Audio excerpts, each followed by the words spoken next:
Hello, this still is the Intro to Geoscience. This is going to be 1.22, which is graphing. This is out of the Earth Science Reviewing Earth Science table, which is a New York Regents review for a geoscience class. This is going to be graphing, and graphing basically is taking data and it's actually trying to make a picture out of it. And you can do it with bar graphs, you can do it with line graphs, you can do it with pie graphs, and those are the three we're probably going to be using most often. There is something that we do maybe with galaxies where we'll talk about radar graphs. You can combine bar and line graph. I'm not exactly sure why anybody would do this, but because you're trying to actually graph two different things when you do line and you do bar, and we'll explain those down here. Or you can do area graphs, which is sort of the same thing as a line graph, but it's actually showing you that it makes up certain percentages for group 1 or group 2 or group 3. Okay, so those are the three types. Those are the types of graphs that you most likely would be used. What we're going to be talking about in this class are line graphs, bar graphs, and pie graphs. By far, most of what we'll be doing is a line graph. We use a line graph anytime we want to track things that change over time. This could be temperature, this can be humidity, this can be age of galaxies, it can be age of stars, it can be the thickness of the Earth's crust, it can be sedimentation layers or sedimentation happening in oceans. Usually what we do a line graph is what's called contiguous or continuous data, where we can actually make locations in between or guesstimations in between. Let's actually say this was going to be temperature, and I could probably do that a little closer. Let's say these things are actually going to be temperature. That's not drawing. This is going to be temperature.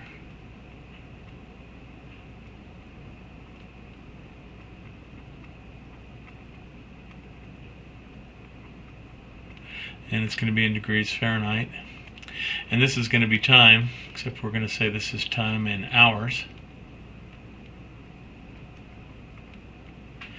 And let's say this is 80, and let's say that this is 60, 40, 20. Probably won't get to 80 and 0 on the same day, but let's say it's there. And we can't really use this line, so what I'm going to do is I'm going to go in and I'm going to try to erase that data point. Don't need to be that big.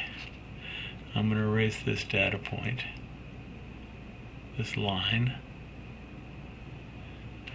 Okay, so why would we use contiguous data or continuous data? Let's actually say that at 0 hours, 12 midnight, we actually have an outside temperature of 55 degrees. So I'm going to put a 55 right there. Actually more like 53. And at 1 o'clock, we don't take a reading. At 2 o'clock, we don't get a reading. We're going to actually take it every 3. 3, it warms up to 69. And at 6 in the morning, it actually warms up to 73. And at 9 o'clock, it actually warms up to 75. And at 10 o'clock, we take another reading, and it gets all the way up to 80. Okay, so what we have to do is we have to combine these with a line. We could actually do a bar graph, but what we're saying basically is that at 12 midnight, we take a reading at 3. Can we make a guesstimation of what it was at 2 and at 1? Now, granted, it could have actually been way down here at 1 o'clock, could have cooled off, and then it could have actually spiked at 340 degrees at 2 o'clock, but that's probably not what happened. Probably what happened is the information, the line, and you always try to draw curved lines. The line looks something like that, so you could actually guesstimate what the temperature would be at 1 o'clock and say that it was right at 60 degrees. Or you can say what temperature was it at 5, and you can say it probably was right around 70. So anytime you can make these guesstimations, that's why I use a line graph. Okay, why do you use a bar graph? Well, let's actually say we want to actually look at 3 things. We want to look at the number of chairs in the room, and we'll say that's this group. So this is going to be chairs, chairs, and chairs. This is going to be desks, desks, and desks, and this is going to be tables. And this is going to be in our room, which is 2210. We could actually look at the room next to us, which is 2211, and the one across the hall from us, which is 2209. It's Mr. Payne's room, and Mr. Payne's room has a lot more desks than it has chairs, and it has very few tables. If we go to Miss McLish's room, she's got more tables, little fewer more desks and a fewer more chairs, and we have more chairs, we have less desks, and we have more tables, at least than across the hall in a math class. Now, can we actually make guesstimations on the fact that the desks go up? Should the tables also go up? Well, you can see that happens. Should the chairs also go up? This is what's called non-contiguous or non-continuous data, where you can't make guesstimations. So we do that when we use bar graphs. If we can make guesstimations, we use line graphs. Why do we use a pie graph? Pie graphs is when we're actually talking about 100% of the whole. So we could say of the Earth's crust, what materials or what molecules, what atoms make up most of the Earth's crust, and we could find out that oxygen makes up most of the rocks in the Earth's crust. Silica makes up the second most.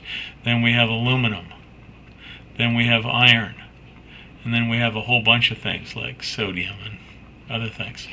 But when we're actually looking about a whole, if we're taking a look at the atmospheric gases, we would use a pie graph. Okay, so this is the way we do graphs.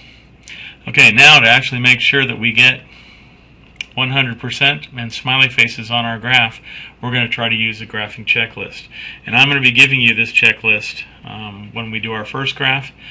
This is the graph we would normally take, and this graph's actually shown in a landscape format.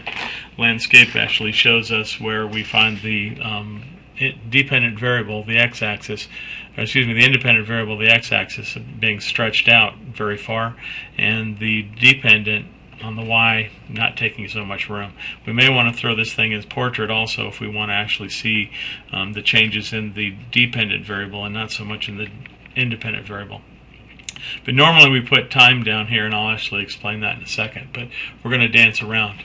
Okay, this is your checklist, and you will actually be using a checklist anytime we do a graph. So this is to be included each and every time you create a graph in this class. And if you follow this checklist, you'll make 100%. Now I'm going to do some things on here that I don't want you to do on your graph paper. I want you to do it in correct format. I can't draw straight lines. But the first thing is I want you to cover 75% of each of the axes. If you do a graph on this paper, what I don't want to see is that you draw a graph that looks like this. Okay, it wastes way too much paper. I want you to go to at least there and at least here. So I want you to stretch this graph out. Go as high as you possibly can. Go as far to the right as you possibly can.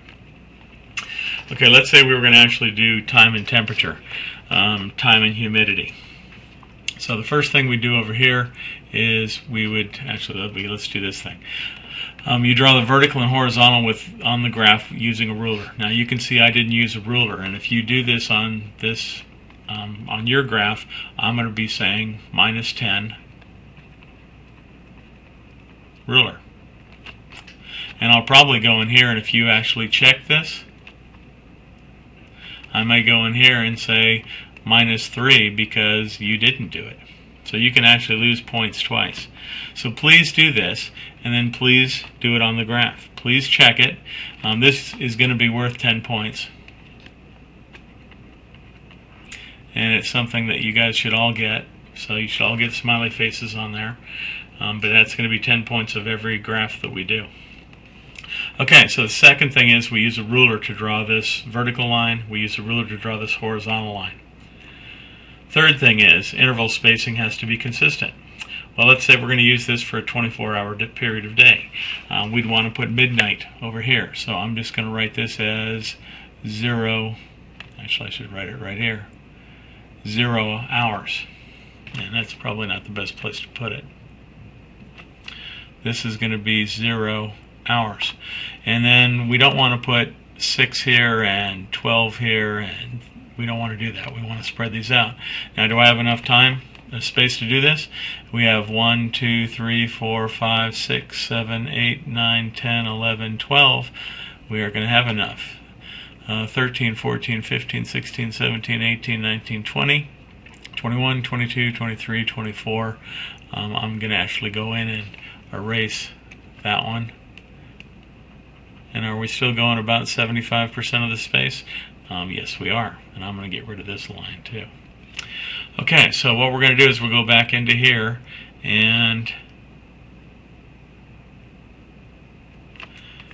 we don't want to write 1 and 2 and 3. I'm just going to go over here, and I'm back into the writing pen. I'm going to go over 3, and I'm going to say that's going to be 3rd hour. And then go over 3 more, and we're going to write that's the 6th. Go over 3 more and say this is 9 o'clock in the morning. Go over 3 more and say this is 12. We're going to use military time because actually we don't have to use military time, but military time actually saves us from having to write these things as AM and these as PM. So I'm going to go over here and we're going to write 1500 hours. Then we're going to go over here and write 1800 hours. Go over here and write 2100 hours, and then all the way over there, this is going to be 24. So this is going to be our time.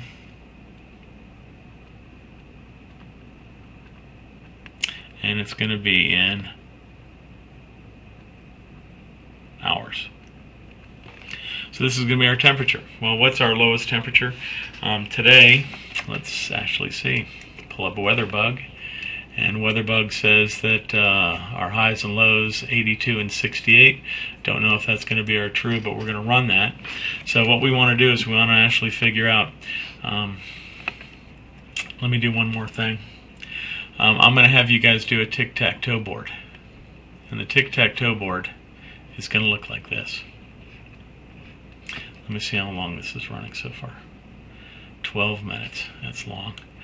Okay, we're going to put our IV, independent variable, there. We're going to put our DV over there. We figured out that our IV, our lowest number is going to be 0. This is going to be minimums. This is going to be maximums. That's going to be 0. Our highest number will be 24. Nice round numbers. We have those. DV, our minimum for temperature is going to be 68. And our highest number was going to be 82. Not a real round number. We want to actually go a little lower than our minimum, so we could actually go 65 or maybe even 60 would be better, and this one 85 or 90 would be better. So now we have to figure out whether or not we can do that. So we have 2, 4, 6, 8, 10, 12, 14, 16, 18, 20, 22, 24, and we have 30 if we do this one. We have 30 if we do this one. We have, I'm sorry, we have 20 if we do that one. Let's do, and if we go 24, 23, 2, 1, 20. Does that give us? That looks like that gives us enough, so I'm going to erase this. And I'm going to go down here with red, and I'm going to say this number is 65.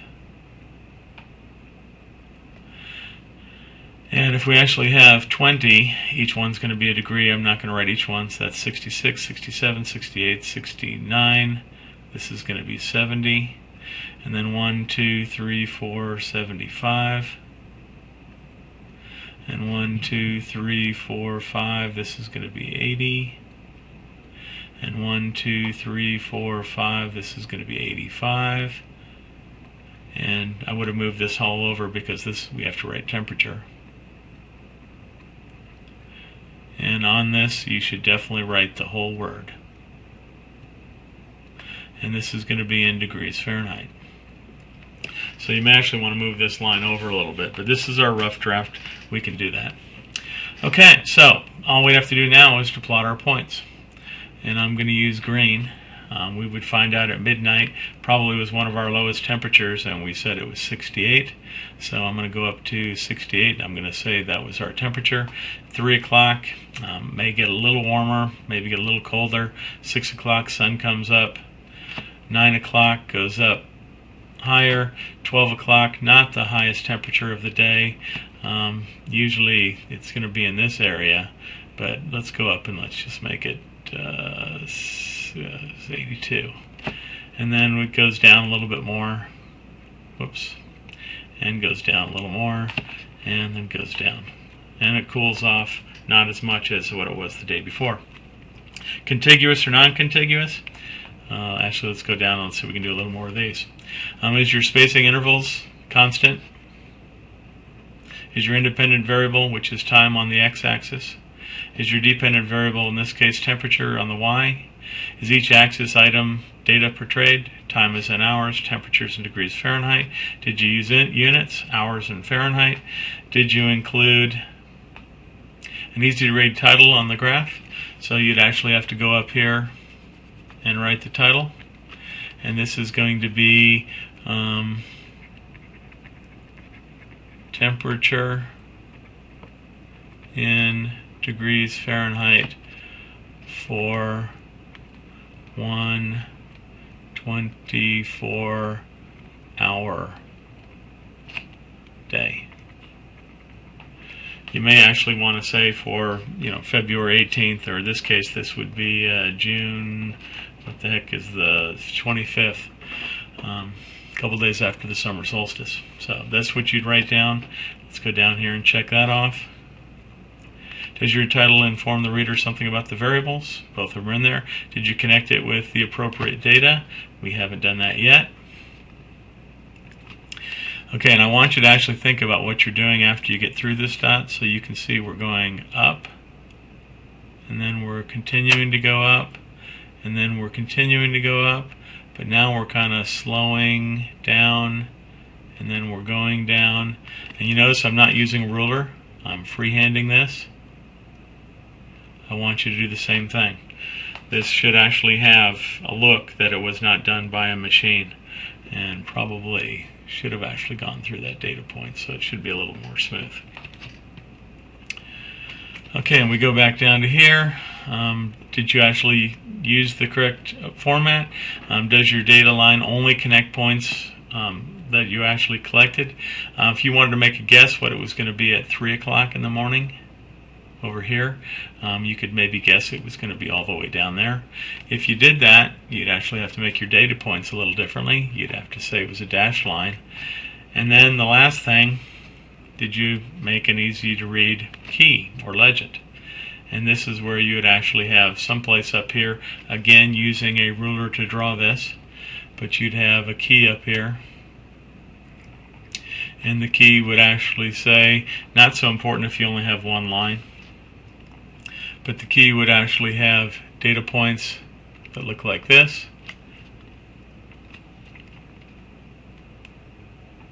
And you'd have to say that was what was measured. And then you also have data points that look like this. And you'd have to say that these were estimated. So that you'd need a key if you did that. Okay, so I went down there, check that. If you can do this, you will get 100% on every graph you get. Now you can still lose points on procedural things, not including other things like the title, the purpose, the hypotheses if I ask for it, or the conclusion, or the data questions, but at least you'll get 100% of the graph. Thank you much. Bye.